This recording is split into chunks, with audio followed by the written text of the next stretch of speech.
quelques jours, je vais aborder le sujet de la pauvreté dans une série de vidéos. Je vais également révéler et documenter diverses solutions spirituelles disponibles en spiritualité africaine pour libérer un individu de l'esprit de pauvreté.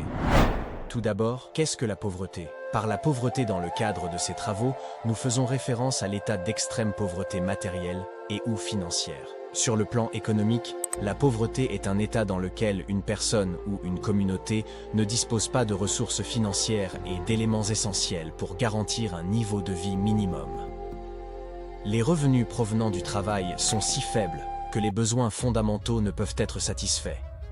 Les personnes et les familles frappées par la pauvreté se retrouvent souvent sans logement convenable, sans eau potable, sans nourriture saine et sans soins médicaux. Rappelons que chaque nation peut avoir ses propres indices qui déterminent le niveau de pauvreté de ses habitants. La pauvreté, c'est la faim. La pauvreté, c'est ne pas avoir accès à l'école et ne pas savoir lire. La pauvreté, c'est ne pas avoir du travail, vivre au jour le jour. La pauvreté, c'est perdre un enfant à cause d'une maladie causée par une eau insalubre. Les causes de la pauvreté peuvent être attribuées à des facteurs physiques ou spirituels.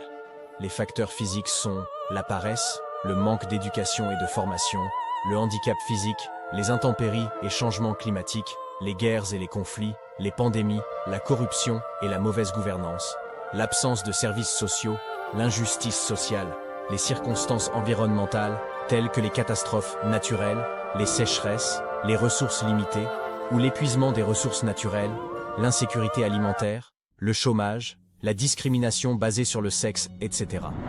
Si la pauvreté est imputable aux facteurs physiques mentionnés, cela nécessite des mesures de la part de la victime pour remédier à une telle situation. Par contre, si la pauvreté a des causes spirituelles, la victime aura bel et bien toutes les conditions physiques requises pour réussir. Malgré cela, elle échouera. Elle risque d'avoir une vie misérable. Quels sont les signes qui montrent qu'une personne est sous l'emprise de l'esprit de pauvreté? Je vous en parle dans une prochaine vidéo.